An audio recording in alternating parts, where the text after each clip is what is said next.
opening to Titus 1 with me. Jordan and I are actually going to co-teach tonight, so I'm going to go and then he's going to go. So this is the first time we've co-taught, which is, I think, is super fun. So open to Titus chapter 1. I'm going to read verses 5 through 9. I think they went over the intro pretty well, so we're going to go ahead and talk about 5 through 9. I'll give you like a second to get there, and then I'll read it together.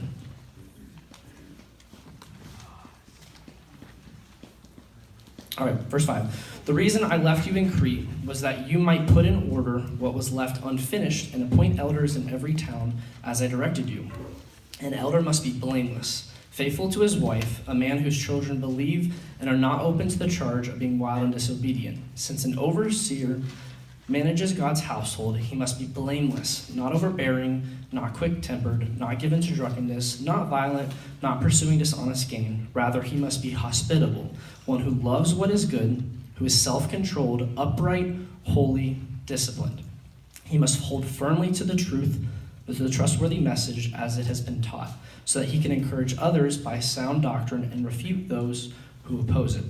So I want us to pay attention. I'll get back to this in a point, but pay attention to what it says here. It says blameless. In the ESV, I really like it. It actually says to be above reproach. So as we're going through all this, if you can think of one thing, write this down, be above reproach. And so we'll talk about that a little bit at the end.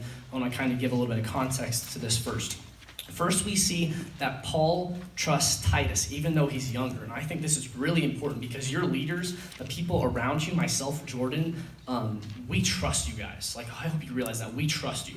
We love you guys and we trust you. And because of this, we want to try and help you guys grow for the next generation. Like, a quote I really like is, Christianity is only one generation away from being extinct. If you think about it, like, man, if we are not faithful, if I'm not faithful as a college student to teach you guys who are high school and middle school students, if someone who's probably like 30s is not faithful enough to teach me, older pastors in my church that have taught me, if they're not faithful, then how in the world is Christianity going to survive? Of course, the Lord is going to be faithful, but it's going to be hard because if people aren't telling the next generations, eventually there's going to be a generation that grows up that is not following Jesus. Secondly, if we go down to a little bit lower in the verse, Titus appoints elders in every town. This is what Paul is commanding him to do. We should all strive to be elders. And this language is like, sometimes we don't understand, like, oh, how, like, an elder is something, like, that's a dude who's 60, right? He's the one that does it. Well, it's not just for people that get there. Elders don't get there all at once, all of a sudden. They don't become, okay, I'm a normal person, I'm walking along life, and then all of a sudden I'm an elder. Like, it's a whole life goal. So it's something that we should all start to pursue right now. That's something I want to pursue. Like, I'm 22 years old, and I cannot wait to be an elder in my church.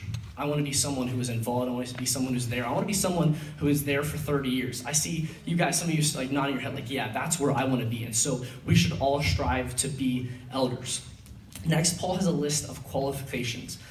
And there's this list is pretty detailed. It says we must be blameless, or like I said, above reproach, faithful to his wife, a faithful parent, so that'd be eventually for most of us, not overbearing, not quick-tempered, not given to drunkenness, not violent, not pursuing dishonest gain.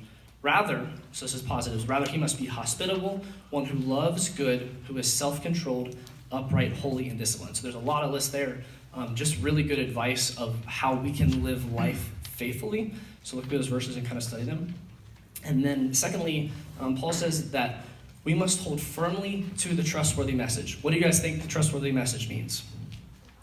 Bible, exactly. So the trustworthy message is the Bible, the scriptures, what we have been told, everything that has been given to us. We have been given this awesome book that gives us every detail about life. Like this thing right here, if we study it, if we read it, it's going to give us a lot of advice, and it's really going to help us through every like part of our day. Also says that we must encourage others by sound doctrine and refute those who oppose it. These are very specific commands. And refute sound doctrine, or refute people that are opposing sound doctrine, that's pretty serious. But in order to do that, don't we have to have sound doctrine in the first place? I know sometimes I'm like, man, I don't know if I believe exactly that, or I understand exactly fully what I believe. That's one of the reasons I think it's been so cool the past few weeks we've had guys come up here and tell you how to live their faith. I think that's one way that we do it. I think by hearing of these other people that have shared incredible testimonies, that encouraged me so much. That makes me want to get out of my comfort zone and go and share the gospel with people and just be very intentional with that. And I think to do that, we have to make sure that we have solidified our doctrine first.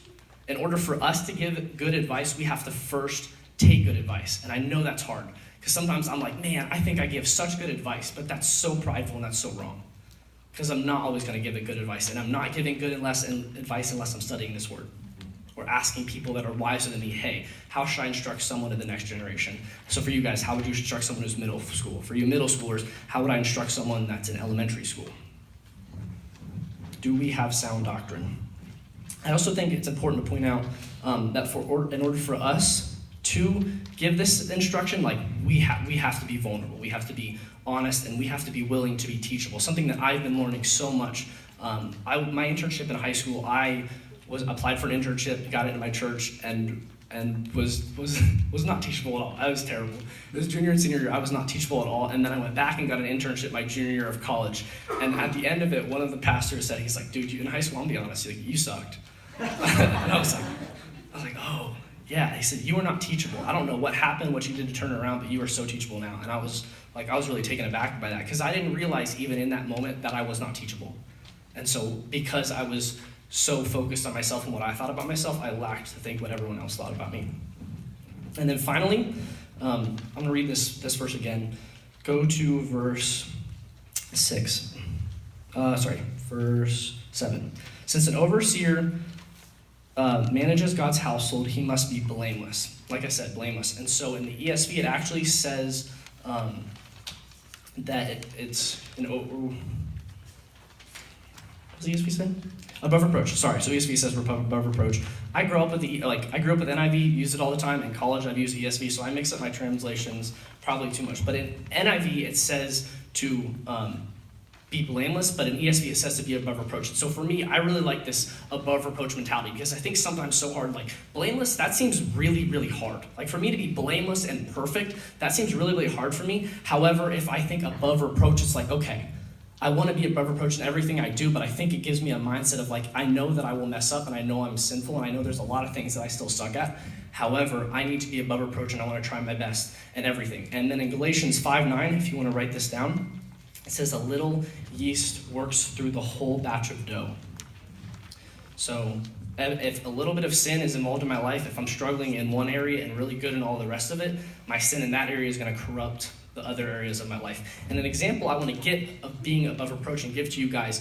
So 2 years ago, I went to a party at Purdue. And so you guys think, oh no, like that's bad. I went to a Christian cooperative party at Purdue where there are people, it's like there's no drinking, it's dry, it's completely fun. It's a bunch of Christians that get together and throw this party for people that are not saved. So then all these people come together, you get in a parking lot and they shoot a bunch of paint at you, and you listen to like Jesus jams, and it's so much fun. I told one of my friends, I went to this party at Purdue, this Christian party and stuff, and someone else heard it, and they were like, wow, you're a growth group leader, and you're going to parties at Purdue? And I was like, it made me think, because I knew in my mind, like, I was doing nothing wrong. I was with my friends. I was with 4 of my friends that love Jesus. We were interacting with people that weren't. At this party, they throw like flyers out for Bible studies, which I think is an awesome outreach experience. So they literally like shoot a cannon, and these flyers come down, so people like either get stuck to their paint or they have to be there. But it's an incredible opportunity, and it's so much fun. And so I made friendships with these people here that I still have today. There's one of these people that I still talk to, and I still am able to share the gospel with consistently. And she slowly has started really following Jesus. And so it's just an awesome opportunity. But I had to think, man, like I must be above reproach, because even if it looks to someone in this circle, someone that I care about, if it looks like sin, I have to be really careful. So I would encourage you guys, try as much as you can to be above reproach, but understand that sometimes there's going to be things that you need to do for the gospel and for the kingdom. Awesome. Okay. Now we're going to go to the second part. So if you don't have your Bibles out yet, or you have your phone, we're still in Titus. We're going to go to verse 10. It says, "For there are many rebellious people full of meaningless talk and deception, especially those of the circumcision group. They must be silenced because they are disrupting whole households by teaching things they ought not to teach, and for the sake of dishonest gain." And what we see here is, and we saw part of this in the video, was that there were people that were basically using the gospel. They were using God for dishonest gain. And we all probably know someone like that, like someone who's always like trying to get their way to the top by and using everyone for themselves. But guys, may we never do that. May we never do that with God and abuse God in that way. I hope that can never be said of us. And then the second part there says that They must be silenced because they are disrupting whole households by teaching things they ought not to teach. And I thought about that, and like, man, what a waste of time. Like, what a waste to teach things that didn't need to be said, that didn't need to be focused on, that basically hurt people and distracted people from what it really meant to follow Jesus. And well, the things that I'm gonna mention are probably different than the things that they were talking about. Guys, sometimes I think that we can focus so much on the things not to do. And especially if you're a Christian, you might look at someone and be like, man, they are too far gone because they do this and they do this and they do this. But that is not how we're supposed to live. That is not how we're supposed to live. And sometimes we make following Jesus all about not doing drugs and not drinking and not swearing and not being prideful and not doing this thing and not doing that. And when we focus so much on what we don't do, we forget the purpose and we forget what we're really doing.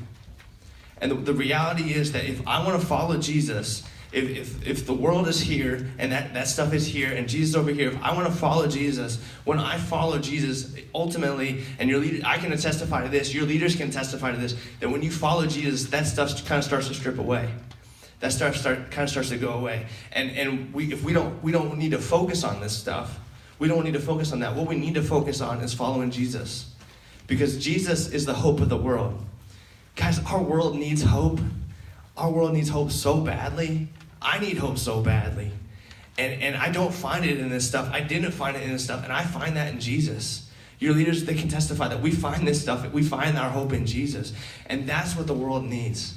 And so if we're focusing on this in people's lives, we're focused on the wrong things. We need to ask them to focus on Jesus.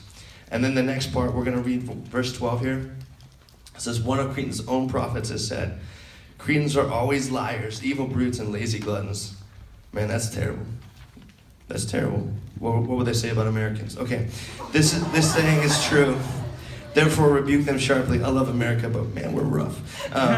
Therefore, rebuke them sharply so that they will be sound in the faith and will pay no attention to the Jewish myths and to the merely human commands of these things. Verse 15, this is important. To the pure, all things are pure, but to those who are corrupted and do not believe, nothing is pure. In fact, both their minds and consciences are corrupted.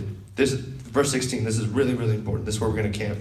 They claim to know God, but by their actions they deny him. They are detestable, disobedient, and unfit for doing anything right. Now, if you have your Bible, underline that verse. If you have your phone out with the Bible app, put your thumb on it and hit a color. Make it nice and pretty, pink, blue, or something like that. Because that verse is important. And it is something that, honestly, I worry about for you guys. I worry that what do our actions say about us? That it says here that they claim to follow Jesus. By the words they said, it says they claim to know God. They claim to know God, but their actions denied God. Man, what do our actions do? What do our actions do? And I know I just said, like, we don't need to focus on this, but what I did ask was that we follow Jesus. Well, we follow Jesus. And so what do your actions say that you do? So a practical example of this.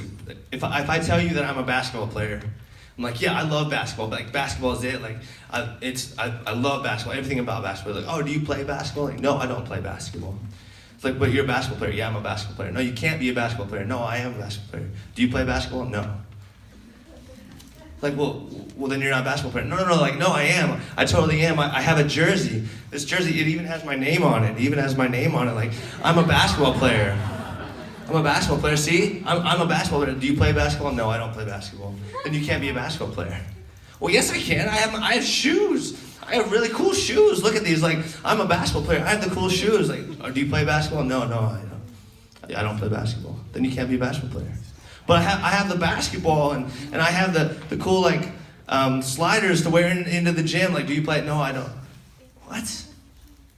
Like, that's what we're doing when we say, like, I follow Jesus, but, like, our actions totally deny him. Our actions, like, are nothing like what Jesus has called us to do. And we live for ourselves, and we're arrogant, and we're prideful, and we're selfish. We say, like, I'm a basketball player, but we don't play basketball. We say, I follow Jesus, but you don't really follow Jesus. And that's important for us to think about. What do your actions say about you? What do people at school, what are you known for? If someone was going to write, like they wrote this about the Cretans, if someone was going to write that about you, what would they write about you? And would it include the fact that you are a Christian? If you claim to follow Christ, people should know that you follow Christ. So that's what we're going to talk about. We just went through a lot, and that's okay. We have 20 minutes in our chat groups. Go. If this is your first time at Access, please come to find me. I'll take you to your chat group. And leaders, Hey, what's make up, sure guys? everyone grab a bag and the chat group question.